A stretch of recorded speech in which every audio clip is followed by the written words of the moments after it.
The Outpost. It's an essential structure in every Far Cry game. Outposts are the home bases for the enemy, the source of their power and physical presence in the world. He who controls the outposts controls the war. As ubiquitous as the Outpost is in Far Cry games, not all of them use the same mechanics and design. Not all outposts are created equal, so to speak. In this video, I'm first going to review how outposts have worked in past Far Cry games, starting with Far Cry 4.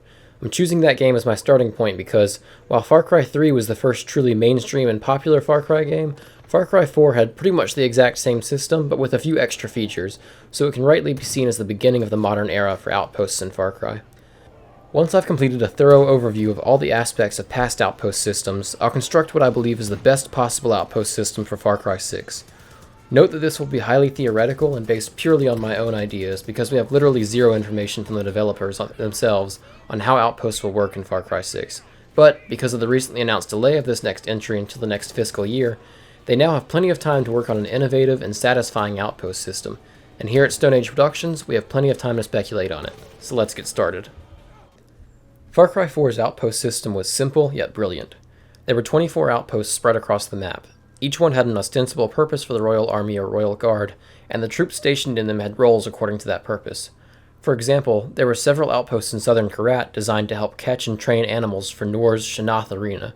At these outposts, the hunter troops that have the ability to control animals could be found, as well as dangerous caged animals like leopards and tigers. This method of outpost design gave each location a unique character and made exploring the outposts more interesting. It also felt like you were really helping the Golden Path's war effort, because you could see exactly what operations you were interrupting by taking back each outpost, even though the operations were purely aesthetic and didn't actually have an effect on the activities of Pagan Min's troops. However, taking an outpost would make enemies appear less often in the area immediately around it. On the map, you could see the territory dominated by Pagan Min's troops, highlighted in red, shrink each time you took over one of their bases. And that way, at least, outposts in Far Cry 4 really did have a tangible effect on the world. As for certain mechanics used in this game, there are a few worth discussing. Each outpost was labeled as one of 3 difficulty levels, easy, medium, or hard, corresponding to the number of alarms at each outpost, either 1, 2, or 3, and the difficulty of the enemies, which could range from simple assaulter troops to heavies, armed cars, and helicopter gunships. This system allowed you to check each outpost on the map and generally have an idea of what to expect, but it didn't tell you too much. It enabled players to plan ahead, but it still required observation to determine where the alarms were, and you had to find out the hard way what reinforcements would arrive if the alarms were sounded. Additionally, once you conquered an outpost, a side mission prompt called Outpost Master appeared. If you activated this prompt, it would let you play the outpost again, but this time it would score your kills and give you money rewards in accordance with your score. It didn't reset the outpost in the open world, but instead was a separate side mission, almost like an alternate reality, that allowed you to replay it as many times as you wanted and earn money by getting better at it. If you wanted to actually reset the outposts in the game, which would also reset all the territory in the world back to enemy control, you first had to finish the campaign and defeat all the outposts and all the fortresses, which I'll talk about in a second. Then an option became available in the menu that returned all of these locations to their hostile state. Therefore, you could choose to use Outpost Master to replay each outpost individually with no risk, or you could choose to reset all the outposts entirely once you finish the game. The last thing to talk about in Far Cry 4 are the fortresses. There were 4 of them in the game, 1 for Pagan Min and 1 for each of his regional lieutenants. These locations were outposts on steroids. They all had 3 alarms, a large number of enemies, and were much physically larger than a standard outpost. Also, they were guarded by landmines, high walls, and snipers, but the landmines could be removed and one of the alarms disabled if you killed their commander in the process of the campaign missions before attempting to take the fortress. Each alarm corresponded to 1 wave of reinforcements, and these reinforcements typically consisted of multiple helicopters, armored vehicles, and backup troops. Taking down a fortress, even in its weakened state, was a gargantuan undertaking and required lots of planning and scouting in order to be successful, at least in the absence of dumb luck. This was also a great opportunity for co-op play, as fortresses were much easier with more than 1 person. The fortresses also had one more function. While the fortress for each region was still under enemy control, outposts you had taken back would occasionally be attacked by retaliation parties, which were large waves of enemy soldiers who would storm Golden Path outposts and attempt to kill everyone inside. These were spontaneous events that occurred whenever you were near a friendly outpost in a territory still dominated by a fortress, and you would be alerted via a radio call for help. Reinforcements needed. Repeat, Golden Path reinforcements are needed. Our outpost is being attacked. Request is urgent. You could choose to rush to the outpost and defend it, and if you were successful you would receive large money and XP awards. You could also choose to ignore the call and not come to the rescue of the outpost. Unfortunately, if you did this, nothing happened, and the outpost still remained under your control, so these events weren't actually consequential, but they were a lot of fun. Honestly, if I had only ever played Far Cry 4, I would be at a loss for ideas on how to improve this system any further. Pretty much everything about the outposts was great in this game, and the ideas behind them provide a great blueprint for future Far Cry games. Fortunately, we have more of those to talk about. Up next is Far Cry Primal, putting the Stone Age in Stone Age Productions. Primal didn't do much different from Far Cry 4, except that instead of only having stationary alarms posted at specific locations in the outposts, there were also enemy guards who could sound the alarm from anywhere, which meant that if you wanted to avoid reinforcements, you had to prioritize killing these guys first. It was an interesting mechanic that added a degree of randomization to the outpost system, and required some extra scouting and planning for stealth takedowns. There were also 2 fortresses, one for each enemy tribe, although there were no retaliation parties this time. Primal's outpost system was solid but didn't stray far from the typical formula of Far Cry 3 and 4, so there isn't much else to talk about with this game. Now, let's fast forward 12,000 years or so to Far Cry 5. Again, this game didn't do too much different from Far Cry 4, except that there were actually fewer features and options. For example, outposts no longer listed their number of alarms and difficulty level on the map, and they weren't integral to controlling territory. Open world control and the presence of Eden's Gate forces now depended on story progression, which is a discussion for a different video, but one of the side effects of this progression design is that outposts felt significantly less consequential. While they all ostensibly had a strategic purpose for Eden's Gate, just like the outposts in Far Cry 4 had a purpose for Pagan Min's troops, this didn't actually translate into any real-world effects, so it felt kinda pointless to take back outposts, except for filling up a little bit more of the progress bar for the region you were in. Additionally, while you could still reset all outposts to their hostile state once you completed the campaign and had taken every outpost once, the outpost master activity was conspicuously missing in Far Cry 5. If you wanted to replay an outpost, you had to reset every single one and start all over. This was extremely frustrating, and there was simply no rational explanation for removing that option. The last big problem with Far Cry 5's outposts is that there were no fortresses. There were, of course, some outposts that were larger than others, but none of them had the same feeling of imposition on the world. In fact, these were actually worse than the average outpost because they took some extra effort to take down, but offered no extra advantages and had no real-world effects above and beyond the other outposts. The lack of fortresses also meant that the retaliation parties from Far Cry 4 no longer existed, removing yet another source of fun. Overall, Far Cry 5's outposts were a considerable step back and contributed heavily to the game's feeling of emptiness. Far Cry New Dawn, despite all of its shortcomings in other areas, was a ray of light after the disappointment of Far Cry 5's outposts. Unfortunately, there were still no fortresses and still no retaliation parties, but there was a spark of innovation in New Dawn's outpost system that was sorely needed. Specifically, the outposts all start at roughly the same difficulty level, with just 1 or 2 alarms and low-level enemies. By the way, I don't think this system of having enemies be ranked in tier levels is a good idea, but I criticized that more thoroughly in my last video, and it's not the main point here. Anyway, the outposts aren't very exciting or innovative in their original state. They're basically Far Cry 5's outposts retextured into the post-apocalypse world. Where it gets innovative, though, is after you take an outpost. The first time, you get some moderate rewards, just like in past Far Cry games, but then a spot opens in the outpost where you can elect to scavenge the outpost. If you choose to scavenge it, you receive some bonus materials and resources, but the outpost reverts back to its hostile state, and this time it's stronger. There are more alarms, higher level enemies, and tougher reinforcements if you're detected. If you take the outpost again at this higher level, you earn a higher reward. Then, you can even choose to scavenge it for resources once more, at which point the outpost again resets to its hostile state and is upgraded to level 3. This is where things get interesting. Max level outposts have the hardest enemies, the most reinforcements, and 3 alarms, but they include randomized elements as well.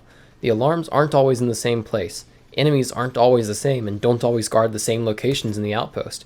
Level 3 outposts are much more difficult to plan for and require a high degree of improvisation, but they also offer extremely high rewards, including rare materials, rare outfit pieces, and even a few perk points when successfully taken. Once an outpost has reached level 3, it can be scavenged over and over again for high rewards. The only downside is that even once all 3 levels of an outpost have been beaten, it can only be scavenged and reset at level 3. If you want a more casual experience, you can't reset an outpost to a lower level. This scavenge system makes Outposts much more consequential and much more fun, as well as offering a significant challenge. It essentially replaces the Outpost master activity from Far Cry 4, with the difference being that scavenging an outpost actually sets it back to its hostile state in the real world and isn't just a separate side mission. In New Dawn, for the first time in years, Outposts felt like a large and meaningful part of a Far Cry game again. While this system was unfortunately overshadowed by other problems with New Dawn, it was actually well designed and really refreshing. Now that we've done a thorough review of what worked and what didn't work in past games, we can begin to construct an ideal Outpost system for Far Cry 6. Let's start in very general terms. First, Outposts should feel meaningful and consequential. The Outpost is arguably the seminal feature of a Far Cry game. It's completely integral to the Far Cry DNA. They shouldn't just feel like another task to check off while you're not doing campaign missions, and they shouldn't just be a simple farm for XP and other resources. What are some ways to accomplish this? One way is to make Outposts once again have an effect on enemy troop presence in their region. Make them feel like part of the ground war instead of detached and isolated hotspots of enemy activity that can be safely ignored. Also, in terms of design, Outposts should be important locations with somewhat unique military operations. In past games like Far Cry 4, this was in fact a design feature, but it was just a design feature. It was good for the atmosphere of the game's narrative, but it didn't mean anything specific in the real world. In Far Cry 6, this idea could be expanded and built upon.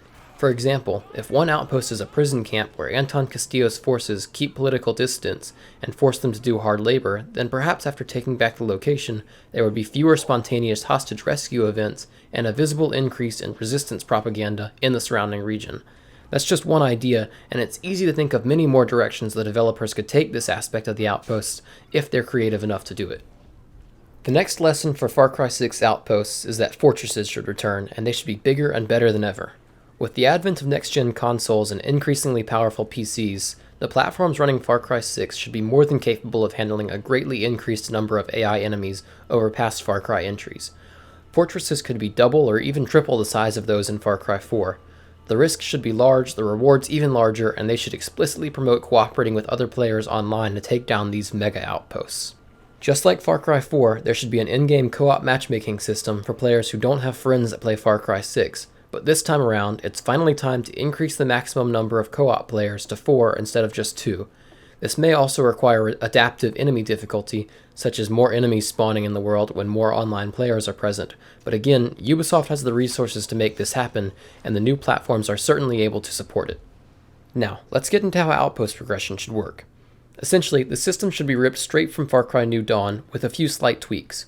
While Far Cry 6 isn't set in a beautifully dangerous post-apocalyptic world where ethanol and titanium pass for currency, it's easy to imagine a similar scavenge system in which outposts can be abandoned to enemy control in exchange for resources. Maybe allies become better equipped, maybe ammo prices become cheaper, maybe you just receive a lump sum of cash in exchange for selling confiscated scrap parts materials on the underground market. Regardless, each outpost should be able to be scavenged up to 3 difficulty levels, with each level offering increased risk but increased reward. However, unlike New Dawn, the player should get to choose which level the outpost is reset to once he or she has cleared all 3 difficulty levels at least once.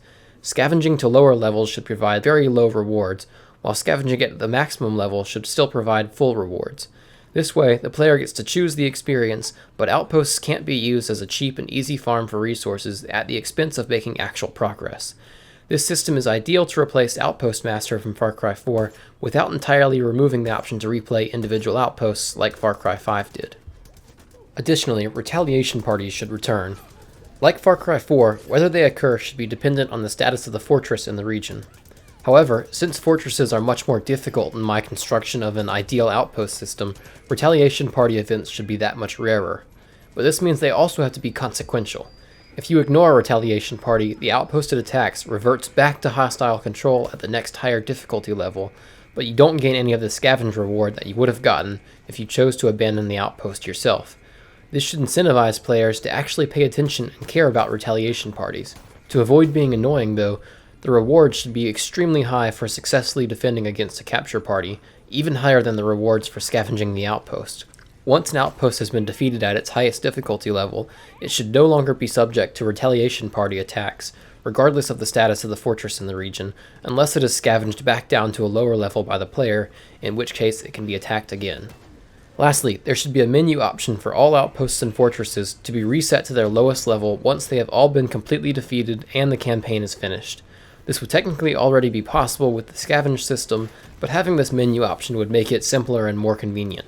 Choosing this option should pay a lump sum to the player equal to the total of all the scavenge rewards, as if the outposts had been reset individually. And thus concludes my full theoretical prescription for outposts in Far Cry 6. Will the game live up to my ideas word for word? It's highly unlikely. However, I hope I've sparked some creative flame in the minds of those of you watching, and if we're lucky, some of these ideas will find their way into the final product. Thank you all for watching, and now I'd like to provide a little channel update.